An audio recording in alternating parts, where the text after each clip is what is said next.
Something changed, and they felt it before they understood it. Not because you announced it, not because you explained it, but because your energy stopped reaching for them in the same way it once did. And that difference, however subtle, created a kind of quiet tension they weren't prepared for. People don't react to words the way they react to shifts, especially the kind of shift that isn't visible, isn't spoken, and isn't easy to define. Because when something changes without a clear signal, the mind starts searching for meaning.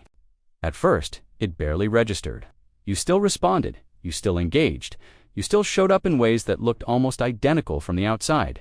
But underneath that surface, something was missing, something softer, something less urgent, something that no longer felt like it needed to prove itself. Your tone carried less weight, your timing felt different, your presence stopped leaning forward. And while none of these things were dramatic on their own, together they formed a pattern that didn't match what they had come to expect. That's what made it noticeable, because before, there was a rhythm to how you interacted. You filled gaps quickly. You clarified misunderstandings before they had time to grow. You made sure nothing was left uncertain for too long. And in doing that, you created a kind of consistency they could rely on without thinking about it. It became normal, predictable, comfortable. They didn't have to question anything because you handled the questions before they even formed. But now, something interrupted that pattern. You didn't rush to smooth things over. You didn't immediately explain what you meant. You didn't step in to guide the interaction back. Instead, you left space, and that space began to do something your explanations never could. It forced them to sit with their own interpretation. Because when you remove the clarity someone is used to receiving, they don't just accept the silence, they react to it. Silence isn't empty. Silence amplifies. It stretches small details into larger questions. It turns ordinary moments into something that feels incomplete. And when something feels incomplete, the mind doesn't move on easily. It circles back, it replays, it searches for meaning. That's where the shift becomes real. Not in anything you said, but in everything you stopped saying. They started noticing things they never paid attention to before. The way you ended conversations without extending them. The way your replies didn't carry the same emotional investment. The way you didn't try to fix every moment that felt slightly off. Each of these changes was small enough to dismiss on its own. But together, they created a sense that something wasn't aligning. And that misalignment became difficult to ignore. Because when someone is used to reading you easily, any loss of clarity stands out immediately. It creates friction. Not obvious conflict, but a subtle resistance that makes the interaction feel different in a way that's hard to explain. And that's exactly what they felt. A difference they couldn't name. A shift they couldn't point to. But something that stayed with them long after the interaction ended, because the human mind is wired to resolve uncertainty. When something doesn't make sense, it doesn't simply disappear. It lingers. It becomes something the mind returns to again and again, trying to complete the pattern, trying to close the loop, trying to understand what changed. And without your usual explanations guiding that understanding, they were left to figure it out on their own. That's when the thinking started. They replayed conversations, they analyzed tone. They looked for small signals that might explain the difference. Not because you gave them something obvious to react to, but because you removed what they relied on to feel certain. And certainty, once removed, is hard to replace. Because it's not just about knowing what someone means, it's about feeling secure. And when that security disappears, even slightly, attention increases. They started paying closer attention to you. Not in an intentional way at first, but in a quiet, automatic way that happens when something feels off. You became something they needed to figure out. Not because you were trying to be mysterious, but because you stopped making yourself transparent. And that distinction matters, because intentional mystery can feel forced, but unintentional distance feels real. It feels like something shifted beneath the surface. And real shifts create stronger reactions than anything that looks planned. They couldn't explain it, but they could feel it. They could feel that your presence no longer carried the same accessibility. They could feel that your responses no longer came from the same place. They could feel that something had changed in how you showed up, and that feeling stayed with them. Because when someone becomes harder to read, they become harder to forget. Clarity allows the mind to move on. Uncertainty keeps it engaged, and that engagement is where attention grows. You didn't disappear. You didn't withdraw completely. You simply changed the way you participated. and that change removed the predictability they had come to rely on. Before, they knew how you would respond. They knew how conversations would unfold. They knew what to expect from you without having to think about it. Now, they didn't. And that lack of predictability created a new dynamic, one where they had to pay attention in a way they didn't before. Because predictability is easy to overlook. It fades into the background. But unpredictability demands focus. It pulls attention forward. It creates a sense that something needs to be understood. And that's what happened. You became something they started thinking about more. Not because you increased your effort, but because you reduced it in a specific way. You removed the parts of your behavior that made everything easy to process. And in doing that, you made yourself harder to ignore. That's the paradox. The less you try to manage how you're perceived, the more attention you create. Because effort to be understood often leads to being taken for granted. But when understanding requires effort, it becomes valuable. They started noticing small things, the way your responses didn't try to carry the entire interaction, the way you allowed conversations to end naturally, the way you didn't chase clarity in moments that felt uncertain. These details added up. They formed a new version of you that didn't match the one they had grown used to, and that mismatch created tension. Because when expectations are disrupted, the mind looks for resolution. But without your usual patterns to guide that process, they couldn't do it easily, so they kept thinking. They kept revisiting interactions. They kept trying to understand something that no longer followed the same rules. And the more they tried to understand it, the more attention you occupied. Because unresolved patterns don't fade. They persist. They stay active in the mind until they're either resolved or replaced, and you didn't give them resolution. Space to question. Space to feel the absence of what used to be there. And that space is where the shift became undeniable. Not because it was dramatic, but because it was consistent. It showed up in small ways, over and over again. Ways that didn't demand attention, but gradually captured it. And once that attention was captured, it didn't release easily.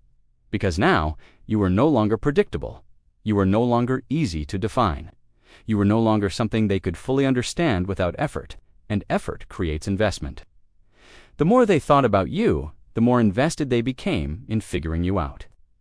Even if they didn't realize it consciously, even if they told themselves it didn't matter, because attention doesn't always feel like interest at first. Sometimes it feels like confusion. Sometimes it feels like something being slightly off. But underneath that, it's the same mechanism. The mind trying to resolve something it doesn't fully understand. And that's where the dynamic changed completely. Not in a visible way. Not in a way that could be clearly explained. But in a way that could be felt. And once something is felt like that, it doesn't go unnoticed. It stays. It lingers. It creates a quiet awareness. And that awareness changes how they see you. Because now, instead of understanding you instantly, they have to interpret you.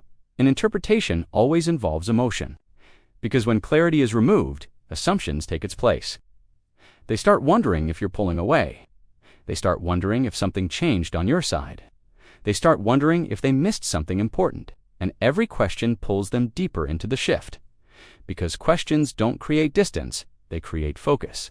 And focus, over time, turns into attention. And attention is what makes something stay in the mind longer than it should. That's what you became. Not louder, not more expressive, but more present in their thoughts. Because you stopped over-explaining, you stopped over-correcting, you stopped trying to control how you were perceived, and in doing that, you removed the structure they depended on to understand you. Now, they had to rely on their own interpretation, and that's where everything changed. Because people trust their own interpretations more than they trust explanations. Even when those interpretations are incomplete, they feel real. And what feels real stays longer than what is simply told. So instead of hearing you explain yourself, they started building their own version of what was happening. And that version kept evolving. Because without clear answers, the mind doesn't settle. It expands. It adds layers. It looks for patterns that may or may not be there. And every layer increases the sense that something important shifted. Even if they couldn't define it. Even if they couldn't prove it. Even if nothing obvious actually changed on the surface. Because the most powerful changes don't happen on the surface. They happen underneath, in the way energy is directed, in the way attention is given or withheld, in the way presence is felt without being explained. And that's what you changed. Not your words, not your actions in any obvious way, but the intention behind them. And intention is something people feel before they understand. That's why the shift affected them. That's why it stayed with them. That's why it became something they kept returning to in their thoughts. Because it didn't come with a clear explanation. It came as a feeling, and feelings don't need proof to be real. When you embrace Stoicism, you learn that life is not about controlling external events, but about mastering your own mind. And yet, many people struggle to apply these principles in the chaos of daily life. Thoughts run wild, emotions flare, and distractions constantly pull your attention away from what truly matters. That is exactly why subscribing to this channel is more than a simple click it, is a commitment to your own practice.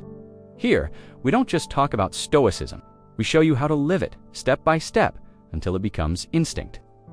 Imagine waking each day with the clarity that nothing outside your control can disturb your inner calm. Imagine facing challenges without panic, without overthinking, without reacting impulsively. This is the essence of Stoicism, learning to see what you can control and letting go of what you cannot. But knowledge alone is not enough. You need constant reinforcement, reminders that guide you back when the world's chaos threatens. That is exactly what subscribing to this channel provides. Every lesson is designed to strengthen your resilience.